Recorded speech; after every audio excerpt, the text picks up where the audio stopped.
If there's been one question that has been the measure of man for all of time, it might be the question, where's your trust?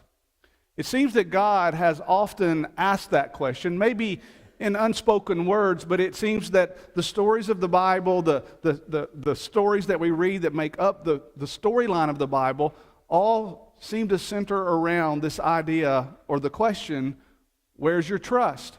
It's from the very beginning. You know the story well. When God first made this world, He created it in those 6 days, and every time He did something, the estimate was it was good.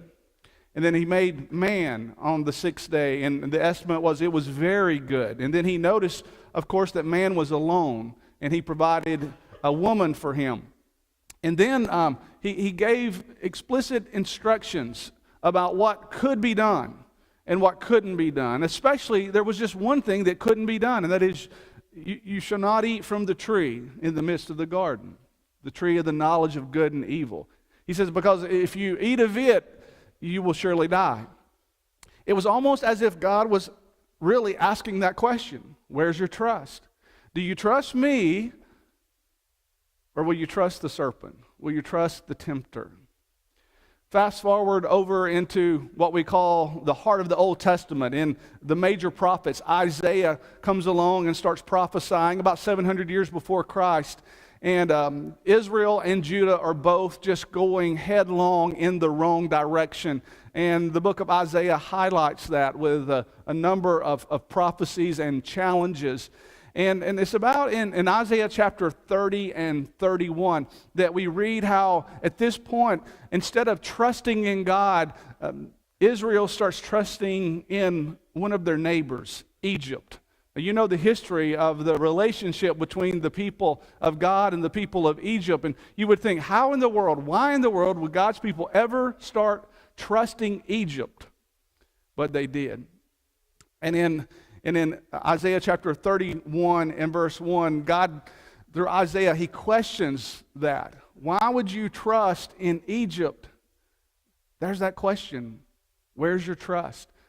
He was saying to them, is your trust in Egypt? Is it in the soldiers of Egypt or the horses of Egypt? Or is it in me, your God? And then over in Luke chapter 12, there's a familiar stories actually in Luke chapter 12. And just for a moment, I want us to read some verses in Luke chapter 12 this evening.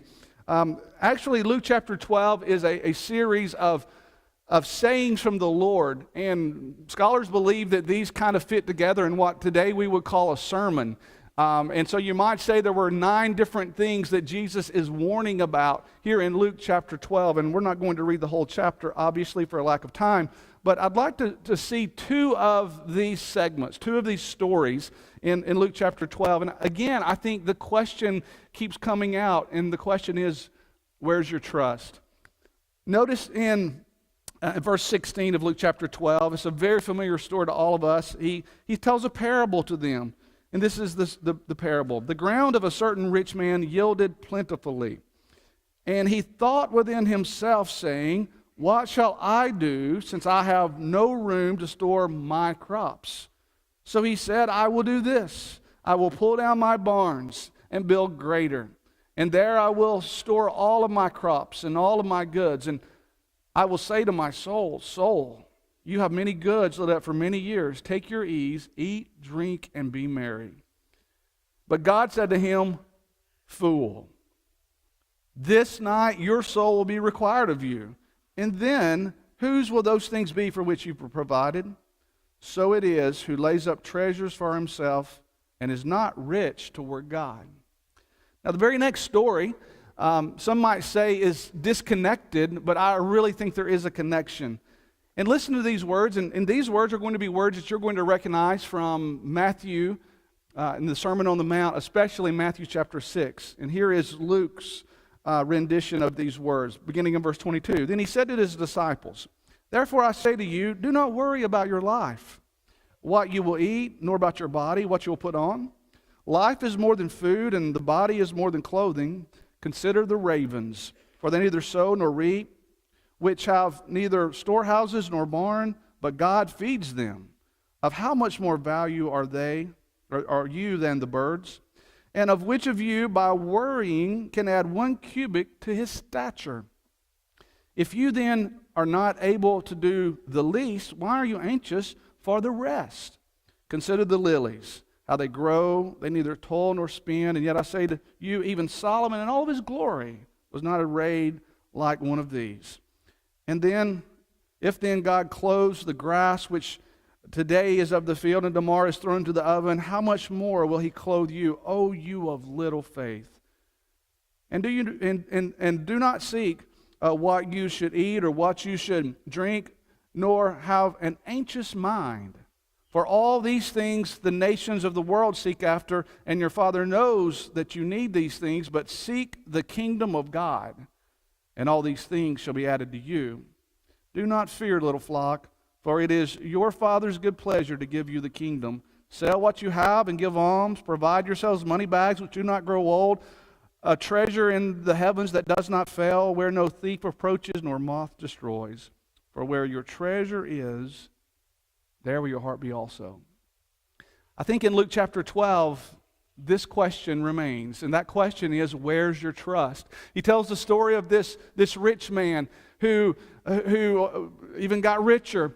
And then he tells how he thought within himself. And the discourse, if you follow it, he uses the personal pronouns I, me, and my 11 times in the next few verses, totally focused on himself. And then he even speaks to himself, and he says, I will say to my soul, soul, you have many goods laid for many years. Take your ease, eat, drink, and be merry. Jesus is as if he's saying to this man, where's your trust? And this man would have said, my trust is in what I've done. My trust is in my goods. My trust is in my riches. And then he turns and he tells the disciples not to worry over things.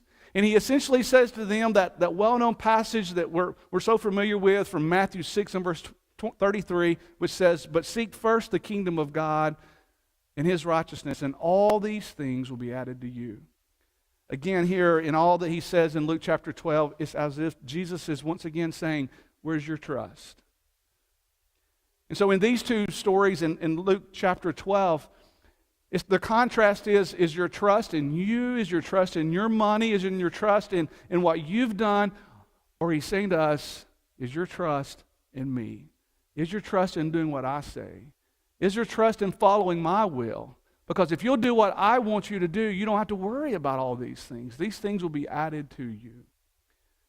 And so that question seems to define mankind for all of ages. And how will you answer that question? If you have to answer that question, where is your trust? I hope you put your trust in our God and in his Son, Jesus. We're going to close with a song and a prayer. Brother Kent is going to lead this song that we worked on last week, Exalted. And so guys, if you want to go ahead and get that song up. And if you have not taken communion and you'd like to partake of that this evening before the young people sing, it's been left prepared. And during the singing of this song also, the young people in the choruses will go out and line up and get ready. So let's, you want to stand to sing this song? Sure. Let's stand to sing this song together.